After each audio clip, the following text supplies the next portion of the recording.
बच्चों equation of trajectory, range, height और total time of flight पे हम 9 क्वेश्चन कर चुके हैं। एक और सिंपल क्वेश्चन देखते हैं। A body is projected with velocity u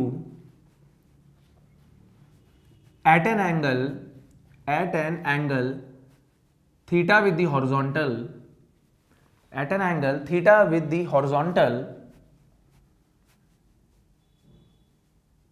then r square by 8h plus 2 times capital H equals to A option r max, B option 2 times of R max, C option H max और D option none of these, right? तो where symbols have their usual meaning, theta angle पे फेंकने पे range are आई और height H I है। अब आपको बताना है R square by 8h plus 2 times of capital H किसके बराबर आ रहा है। मैं आपको बता दूं बच्चों कि रेंज का फॉर्मूला होता है u square sine 2 theta divided by g, और रेंज मैक्सिमम होती है जब साइन 2 थीटा 1 यानी थीटा 45 डिग्री हो, तो रेंज की maximum value u square by g होती है, राइट। और हाइट का फॉर्मूला होता है u square sine square theta upon 2g, और हाइट इज मैक्सिमम जब थीटा 90 डिग्री हो, क्योंकि साइन स्क्वायर थीटा है, साइन स्क्वायर 91 हो जाएगा। वो एक अलग बात है कि थीटा 90 डिग्री पे वो प्रोजेक्टाइल नहीं रहेगा, वर्टिकली फेंका है बॉडी को और ऊपर से नीचे आ गई, तो हाइट जो है वो मैक्सिमम होगी, राइट। तो h max is u square by 2g when theta is 90 degree, ठीक है, और R max is u square by g. यहां पर आर और एच क्या है, जो थीटा एंगल है, जनरल आर और एच के जनरल फॉर्मूले, आर ये है और एच ये है यहां पर। तो देख लेते हैं, R square by 8h plus 2 times of capital H. R की जगह बच्चों u square sine 2 theta divided by g का square divided by 8 times h u square sine square theta divided by 2g, 2 times u square sine square theta divided by 2g। ये आएगा बच्चों u to the power 4 sine square 2 theta divided by g square 4 into you square sine square theta divided by g. 2 से 8 cancel करके यहां पर 4 बना दिया, यहां 2 से 2 कैंसिल करा बच्चों, u square sine square theta divided by जी, एक जी से एक जी उड़ा दिया, यू स्क्वायर से स्क्वायर उड़ा करके यू स्क्वायर रह गया। साइन 2 थीटा का formula 2 sine theta cos theta होता है, square divided by 4g plus u square sine square theta by g, right. देखेंगे बच्चों यहां तक,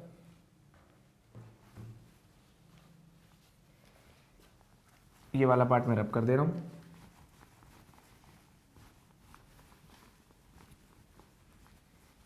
अब देखेंगे बच्चों, ये आ गया हमारा you square 4 sine square theta cos square theta bye 4g, नीचे साइन स्क्वायर थीटा भी मिस हो गया था मेरे से, साइन स्क्वायर थीटा भी था बच्चों, right. U square 4 sine square theta cos square theta divided by 4 into g into sine square theta plus u square sine square theta divided by g. अब आ गया 4 से 4 कैंसिल, साइन स्क्वायर से sine square cancel, u square by g into sine square theta plus cos square theta. ये आ गया बच्चों u square by जी, ये होती है आर मैक्स की वैल्यू, मैक्सिमम रेंज की वैल्यू। तो ऑप्शन ए करेक्ट आ गया बच्चों, ठीक है। मैंने कुछ नहीं किया है, इसमें तो कोई कलाकारी नहीं थी।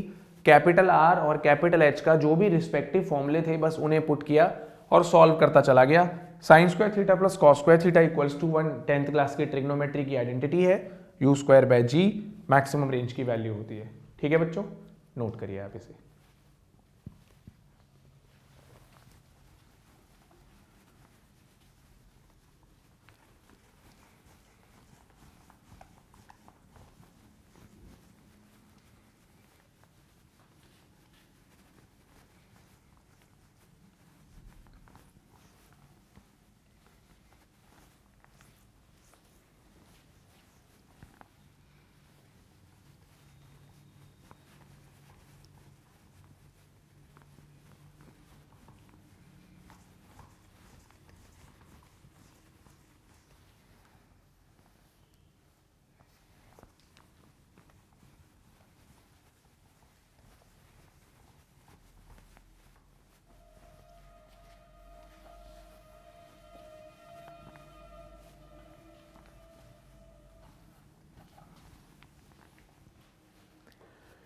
अगला टॉपिक देखेंगे बच्चों अब हम प्रोजेक्टाइल मोशन के अंदर अगर हमें वेलोसिटी वेक्टर फॉर्म में दे रखी हो तो रेंज, हाइट और टाइम ऑफ फ्लाइट कैसे निकलेगा, राइट। तो हमारा टॉपिक है अब calculating range, height and time of flight when velocity is given in vector form. Calculating range, height, time of flight when velocity is given in vector form। कहने का मतलब है velocity given in vector form का मतलब है भैया initial velocity is given in vector form, initial velocity, that is okay। मैंने बच्चों ये कोऑर्डिनेट सिस्टम बनाया, x एक्सिस, y एक्सिस, जहां से बॉडी को प्रोजेक्ट किया उस पॉइंट को ओरिजिन मान लिया, इनिशियली u वेलोसिटी से फेंका थीटा एंगल पे। तो वेलोसिटी के अगर मैं दो कंपोनेंट बनाऊंगा तो निश्चित तौर पे ये वाला कंपोनेंट बनेगा u cos थीटा, इसको मैं ux बोलूंगा, और दूसरा वाला कंपोनेंट बनेगा u sin थीटा, जिसे मैं uy बोलूंगा, राइट। और अगर हम पैरेललोग्राम लॉ ऑफ वेक्टर की बात करें तो आपको पता है कि अगर हम दो साइड को as adjacent sides of parallelogram represent करेंगे तो जो डायगोनल होगी बीच की डायगोनल वो रिजल्टेंट देगी। इसका मतलब हो गया अगर ये ओ, ए, बी और सी लिखा है मैंने तो ओ ए vector plus O C vector O B vector के बराबर होगा, यानी ओ ए वेक्टर क्या है हमारा यू वाई जे कैप और ओ सी वेक्टर है u x i cap, right. तो u x i cap for O C vector और u y j cap for O B vector. तो अगर आपको इनिशियल वेलोसिटी इस फॉर्म में given है u x i cap plus u y j cap, जिसमें आपको ये बात सच में पता है कि यू एक्स तो पक्का यू कॉस थीटा के बराबर है और यू वाई निश्चित तौर पे यू साइन थीटा के ही बराबर है। तो फिर रेंज, हाइट और टाइम ऑफ फ्लाइट कैसे निकालेंगे? तो भाई साहब टाइम का फॉर्मूला होता है 2u sine theta by g, range का फॉर्मूला होता है u square sine square theta divided by maximum height का फॉर्मूला होता है u square sine square theta by 2g, और रेंज का फॉर्मूला होता है u square sine of 2 theta divided by g। अब आप फॉर्मूलों के अंदर बस ux और uy रिप्लेस कर दो, जो जो गिवन है उन सब की जगह ux और uy लिख दो। तो भैया u साइन थीटा को दुनिया uy बोलती है, 2 times uy by g, u sine theta is uy का स्क्वायर बाय 2g, और u square 2 times sine theta cos theta divided by g, यानी 2 times u cos theta into u sine theta divided by g, और u cos theta बराबर है ux के और u sine theta बराबर है uy के। तो यहाँ पर अगर आपको वेलोसिटी इन वेक्टर फॉर्म गिवन हो तो आप बहुत ही सिंपल तरीके से टाइम ऑफ फ्लाइट, हाइट और रेंज निकाल सकते हैं इन्हीं फॉर्मुलों में पुट करके। फॉर एग्जाम्पल अगर आपको गिवन हो कि भैया ux 2 है और uy 8 है, राइट, क्लियर ये बात। तो आपको क्या करना होगा टाइम ऑफ फ्लाइट निकालने के लिए 2 इंटू यू वाई 8 बाई जी, 10 ले लिया, यू वाई इज 8 का स्क्वायर बाई 2 इंटू 10, और इसके लिए 2 इंटू 8 बाई 10, ये आ गई सीधे सीधे रेंज और हाइट। तो कई बार आपको ये लग रहा होगा कि ये क्या हो रहा है, मजाक है यार, ये तो यू साइन थीटा की जगह यू वाई पुट करना था, यू साइन थीटा की जगह यू वाई, और यू कॉस थीटा की जगह you x, you sine theta की जगह यू वाई। तो ये बात तो हमें ऑलरेडी पता थी कि क्या करना है। तो इस कॉन्सेप्ट का अगली वाले जो टॉपिक है, अगला वाला जो टॉपिक मैं आपको बताने जा रहा हूं उसमें बहुत ही बढ़िया यूज होगा। अगला टॉपिक जो हम करने जा रहे हैं उसमें है body projected from a moving platform. चलती गाड़ी से आपने एक बॉल को फेंक दिया तो क्या होगा, राइट। तो उसमें इन फॉर्मुलों का बहुत शानदार तरीके से इस्तेमाल होगा, राइट। नोट करेंगे बच्चों आप।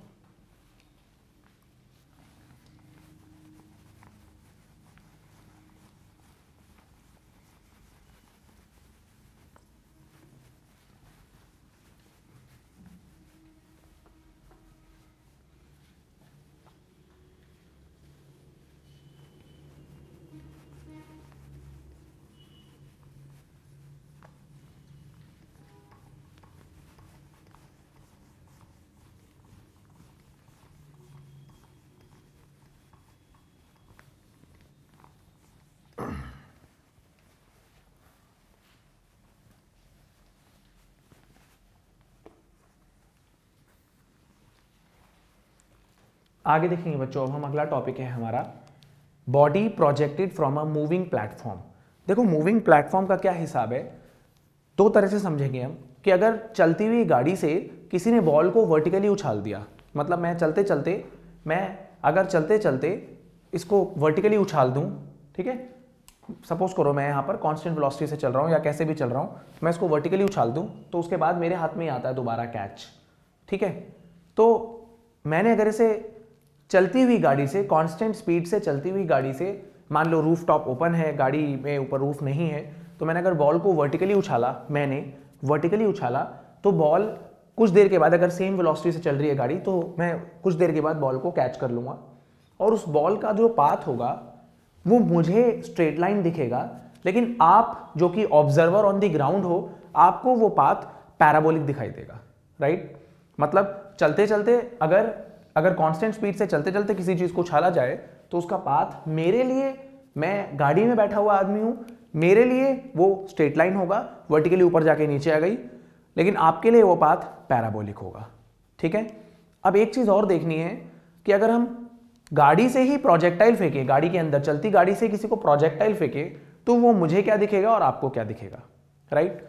तो ये केस देखते हैं बहुत सिंपल सा। Body projected from a moving platform, body projected from a moving platform. एक मूविंग प्लेटफॉर्म से अगर बॉडी को फेंकेंगे तो क्या होगा, ठीक है, body projected from a moving platform. तो देखो यार बहुत सिंपल बात है,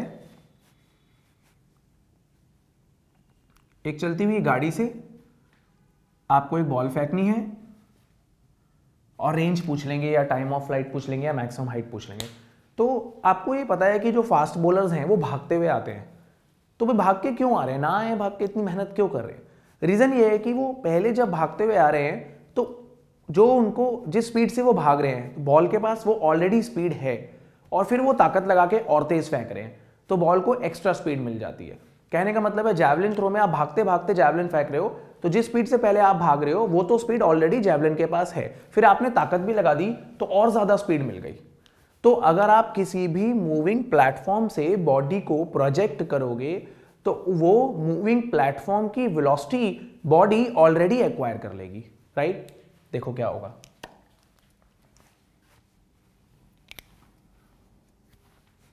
मान लो u वेलोसिटी से थीटा एंगल पे फेंका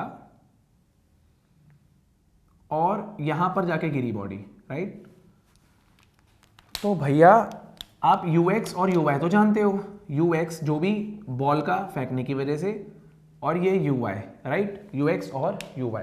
मान लो अब गाड़ी की या ट्रॉली की भी स्पीड है vt, ठीक है। तो अगर आपसे पूछा जाए कि रेंज क्या है, तो रेंज का फॉर्मूला होता था 2ux uy/g, लेकिन यहां पर जिस बॉल को आपने प्रोजेक्ट किया है उसका uy तो सेम रहा, उसके ux में गाड़ी का भी स्पीड ऐड हो गई, ट्रॉली की स्पीड ऐड हो गई, तो यहां पर जो रेंज है वो हो जाएगी 2 times horizontal component of velocity में ux प्लस vt हो गया इंटू uy/g। हाइट का फॉर्मूला uy² 2g, तो uy में कोई चेंज नहीं आया। Total time of flight 2 times uy/g। Example के तौर पे आपको बोल दिया जाए कि भैया चलती हुई गाड़ी से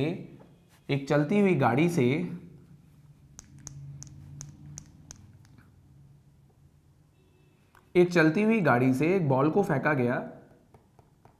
फेंका गया, और मान लो उसी हाइट पे स्ट्राइक कर रही है अभी बॉल, हाँ, कहीं पर नीचे स्ट्राइक नहीं कर रही, मतलब पॉइंट ऑफ प्रोजेक्शन और पॉइंट ऑफ हिट अभी हम सेम लेवल पे लेके चल रहे हैं। आगे हम क्वेश्चन करेंगे ऐसे जिनमें बिल्डिंग के ऊपर से फेंका, जमीन में जाके स्ट्राइक किया, तो उसमें पॉइंट ऑफ प्रोजेक्शन और पॉइंट ऑफ हिट जो है अलग अलग लेवल पे हो जाएंगे, तो उनके लिए अलग तरीका होगा। फिलहाल जो हम कर रहे हैं प्रोजेक्टाइल, उसमें पॉइंट ऑफ प्रोजेक्शन और point of hit are on the same reference level, right. तो हमने क्या किया, 60 डिग्री पे एक बॉल को फेंका 20 मीटर पर सेकेंड से, राइट, ठीक है, और गाड़ी की अपनी स्पीड है से 10 मीटर पर सेकेंड। अब आपसे पूछ लेंगे कि भैया रेंज कितनी होगी, तो देख लो आप, ये जो हमने फेंका है 20 मीटर पर सेकेंड, ये विद रिस्पेक्ट टू कार है, तो with respect to observer on the ground, ground पे जो खड़ा हुआ ऑब्जर्वर है उसे तो पता लग जाएगा ना कि ux कितना है 20 cos 60, uy है 20 sin 60। तो ऑब्जर्वर ऑन द ग्राउंड के लिए बॉल जो है, फेंकी हुई बॉडी जो है, वो ट्रॉली की स्पीड को भी एक्वायर कर लेगी। तो रेंज का फॉर्मूला यहां से हो जाएगा 2 times ux plus speed of trolley into uy divided by g। यहां पर रेंज अलग आ गई, राइट। अब सवाल ये उठता है कि अगर हम दो केस देखते हैं, एक ये वाला कि चलती हुई गाड़ी थी, चलती हुई गाड़ी से मान लो 10 मीटर पर सेकंड पे गाड़ी जा रही थी और आपने 10 मीटर पर सेकंड से बॉल को उछाल दिया, तो ये बात बहुत क्लियर है कि अगर आपने बॉल को वर्टिकली फेंका है तो आपको तो ये लग रहा है, आप गाड़ी में बैठे हो, आपको तो लग रहा है कि बॉल वर्टिकली जा रही है, लेकिन बॉल ने एक्चुअली गाड़ी की स्पीड भी एक्वायर कर ली, बिल्कुल कर ली। अब अगर एक सेकंड के बाद मान लो आपकी गाड़ी 10 मीटर आगे चली जाती है, आफ्टर 1 सेकेंड 10 मीटर आगे चली जाती है गाड़ी, मैं ये मान के चल रहा हूं कि इस दौरान आप गाड़ी की स्पीड को चेंज नहीं कर रहे हैं, तो भैया बॉल के पास भी तो 10 मीटर पर सेकंड थी, जो गाड़ी की स्पीड उसने एक्वायर कर ली थी हॉरिजॉन्टल डायरेक्शन में, तो एक सेकंड में बॉल भी यहीं आ जाएगी। तो बॉल का पाथ इस तरह का प्रोजेक्टाइल हो जाएगा और बॉल आपके हाथ में आ जाएगी, राइट। आप एक्सपीरियंस नहीं कर पाओगे कि बॉल का पाथ कैसा हुआ है। तो आप अगर गाड़ी में बैठे हो तो ऑब्जर्वर इन कार के लिए path will be a straight line, path उसे स्ट्रेट लाइन लगेगा, बट मेरे और आपके लिए ये पाथ पैराबोलिक होगा। मेरे और आपके लिए ये पाथ पैराबोलिक होगा। आपके मतलब ऑब्जर्वर ऑन द ग्राउंड के लिए, ये ऑब्जर्वर ऑन द गाड़ी है, ऑब्जर्वर जो गाड़ी में है उसके लिए पाथ स्ट्रेट लाइन होगा, लेकिन मेरे लिए मान लो आप, मैं ऑब्जर्वर ऑन द ग्राउंड हूं, ऑब्जर्वर ऑन द ग्राउंड के लिए ये पैराबोलिक होगा। ऑब्जर्वर ऑन ग्राउंड के लिए path will be parabolic, path will be parabolic, right. Confuse नहीं होना है बच्चों। अगर आप गाड़ी में हो, गाड़ी से बॉल उछाल रहे हो वर्टिकली, तो आपको पाथ स्ट्रेट लाइन दिखेगा, लेकिन अगर आप रोड पे खड़े हुए हो तो आपको पाथ पैराबोलिक दिखाई देगा, राइट। इस केस में क्या होगा, इस केस में तो गाड़ी में बैठे हुए पर्सन ने बॉल को प्रोजेक्टाइल की तरह फेंका है, तो यहां पर ऑब्जर्वर इन कार, जो ऑब्जर्वर कार में है उसके लिए तो पैराबोलिक होगा, पैराबोलिक ऑफ थीटा जिससे उसने फेंका है 60 डिग्री। लेकिन ऑब्जर्वर ऑन ग्राउंड के लिए क्या होगा, उसके लिए भी पैराबोलिक होगा। ऑब्जर्वर ऑन ग्राउंड के लिए जो पाथ होगा पैराबोलिक होगा, लेकिन एंगल अलग होगा। उसके लिए एंगल मान लो फाई होगा, uy तो सेम है, uy कितना है 20 sin 60, 20 into root 3/2, uy by ux कितना है, ऑब्जर्वर ऑन ग्राउंड के लिए ux ये वाला 10, 20 cos 60, 20 cos 60 10 हो जाएगा बच्चों, 20 इंटू 1/2, और ये वाला 10 भी मिलेगा, गाड़ी का 10 भी। तो ऑब्जर्वर ऑन ग्राउंड के लिए पैराबोलिक ऑफ लेसर एंगल होगा, और ऑब्जर्वर ऑन कार के लिए पैराबोलिक ऑफ सेम एंगल होगा, थीटा 60 डिग्री। इंपॉर्टेंट बात है, ठीक है ना। तो गाड़ी में बैठे हुए आदमी को 60 डिग्री का प्रोजेक्टाइल दिखेगा, ग्राउंड पे खड़े हुए आदमी को 60 से कम एंगल का प्रोजेक्टाइल दिखेगा। uy बाई ux किया है मैंने, राइट बच्चों। ux मींस बॉल का जो हॉरिजॉन्टल कंपोनेंट ऑफ वेलोसिटी है ऑब्जर्वर ऑन ग्राउंड के लिए, जिसमें गाड़ी की स्पीड भी ऐड करी है मैंने हॉरिजॉन्टल कंपोनेंट में, ठीक है ना। नोट करेंगे आप इसे।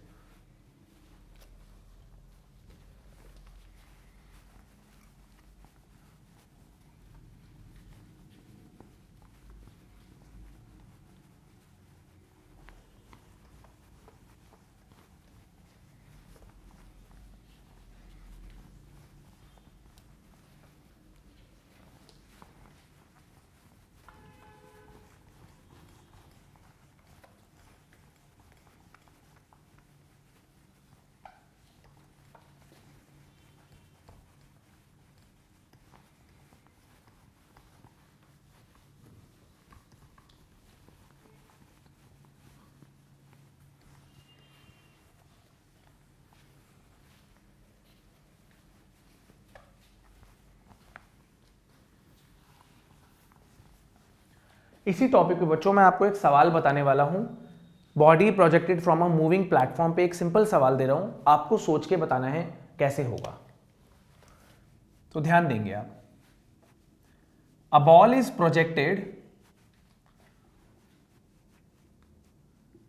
at an angle of 60 degree with the horizontal, at an angle of 60 degree with the horizontal from a moving car, moving with 20 meter per second, moving with 20 meter per second, so that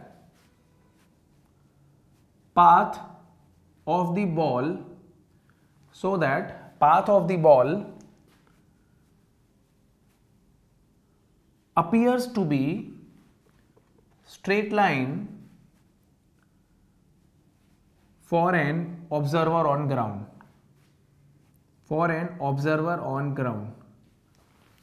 Calculate maximum height attained and time of flight. तो बच्चों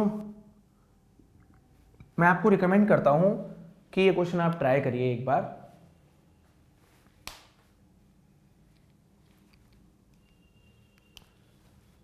अब देखो मैं solve करके दिखाता हूं एक बार कि ball is projected with an angle of 60 degree with the horizontal. ठीक है, बॉल को 60 डिग्री पे हॉरिजॉन्टल के साथ फेंका एक उस गाड़ी से जो गाड़ी 20 मीटर पर सेकेंड पे जा रही है।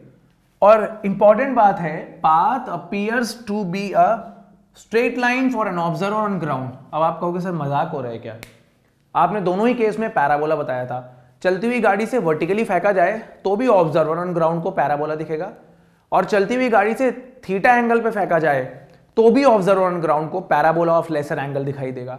तो फिर ऑब्जर्वर ऑन ग्राउंड को स्ट्रेट लाइन कैसे दिख गया? मतलब वर्टिकली ऊपर जाके नीचे आ गई बॉल। स्ट्रेट लाइन का मतलब वर्टिकली ऊपर जाके नीचे आ गई, ऐसा कैसे हो जाएगा? तो बेटा सोचने वाली बात है। ऐसा तभी हो सकता है जब बॉल की हॉरिजॉन्टल वेलोसिटी जिससे आपने उसे फेंका है और गाड़ी की वेलोसिटी का हॉरिजॉन्टल कंपोनेंट एक दूसरे को कैंसिल कर दे। तो हॉरिजॉन्टल कंपोनेंट अगर खत्म हो गया तो बॉल का मोशन फिर सीधा सीधा वर्टिकल ही दिखाई देगा। इसका मतलब यह है कि मान लो गाड़ी पीछे को जा रही होगी 20 मीटर पर सेकेंड से, गाड़ी 20 मीटर पर सेकेंड से पीछे को जा रही होगी और आपने बॉल को u वेलोसिटी से थीटा एंगल पे आगे को फेंका होगा। तो हुआ अब ये होगा कि पाथ प्रोजेक्टाइल दिखना चाहिए, लेकिन ऑब्जर्वर ऑन ग्राउंड को क्यों नहीं दिखा? क्योंकि u cos थीटा बॉल का, ये u sin थीटा है, u cos theta of ball और vt ऑफ कार एक दूसरे को एग्जैक्टली नलीफाई कर गए होंगे, तभी सिर्फ u sin थीटा रह गया होगा और ऑब्जर्वर ऑन ग्राउंड को ये दिखाई दिया होगा कि बॉल तो सीधी जाके नीचे आ गई है, वर्टिकली डाउनवर्ड्स आ गई, ऊपर जाके सीधे नीचे आ गई, वर्टिकल मोशन हो गया है। तो इसका मतलब horizontal component of velocity ball के लिए 0 हो गया होगा। u cos थीटा और vt कैंसिल कर गए होंगे एक दूसरे को, u cos theta equals to vt। This can happen only in this case कि u cos थीटा और vt एग्जैक्टली बैलेंस कर जाएं। ठीक है, पीछे जाती हुई गाड़ी से आपने आगे फेंकी बॉल, तो u theta 60 degree, cos 60 1/2, vt 20, यानी आपने 40 मीटर पर सेकेंड से बॉल को फेंका है और 60 डिग्री विद द हॉरिजॉन्टल पे। आपको बोला गया हाइट और टाइम ऑफ फ्लाइट निकालो, हाँ तो निकाल देंगे। हाइट के फॉर्मूले में uy का स्क्वायर बाय 2g होता है यूज, टाइम ऑफ फ्लाइट के फॉर्मूले में 2uy बाय g यूज होता है, और आपको u पता है, uy निकल आएगा। uy इज u यानी 40 थीटा 60 साइन 60 का square divided by 2 times of 10, 2 into uy is 40 into sine 60 divided by 10, time in seconds, height in metres. ठीक है, तो चालाकी करी बच्चों मैंने क्वेश्चन में, मैंने बोला कि ऑब्जर्वर ऑन ग्राउंड को स्ट्रेट लाइन दिख गया। तो भैया ऑब्जर्वर ऑन ग्राउंड को स्ट्रेट लाइन तो तभी दिखेगा जब गाड़ी की ऑब्वियसली हॉरिजॉन्टल स्पीड होगी, रोड पे चल रही है गाड़ी की हॉरिजॉन्टल स्पीड होगी और बॉल की स्पीड का हॉरिजॉन्टल कंपोनेंट कैंसिल हो जाए, 0 हो जाए हॉरिजॉन्टल कंपोनेंट, तो फिर मोशन तो सिर्फ वर्टिकल रह जाएगा। राइट, बहुत इंपॉर्टेंट क्वेश्चन था, बहुत सिंपल ऑब्जेक्टिव था, हल्का सा सोचने वाली बात थी। नोट करेंगे बच्चों आप इसे।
अगला और सिंपल टॉपिक है बच्चों, angle of elevation of the highest point. आपने हाइट्स एंड डिस्टेंसेस ट्रिग्नोमेट्री में किया होगा, angle of elevation, angle of depression, तो वैसी सी ही बात है, बहुत सिंपल बात है।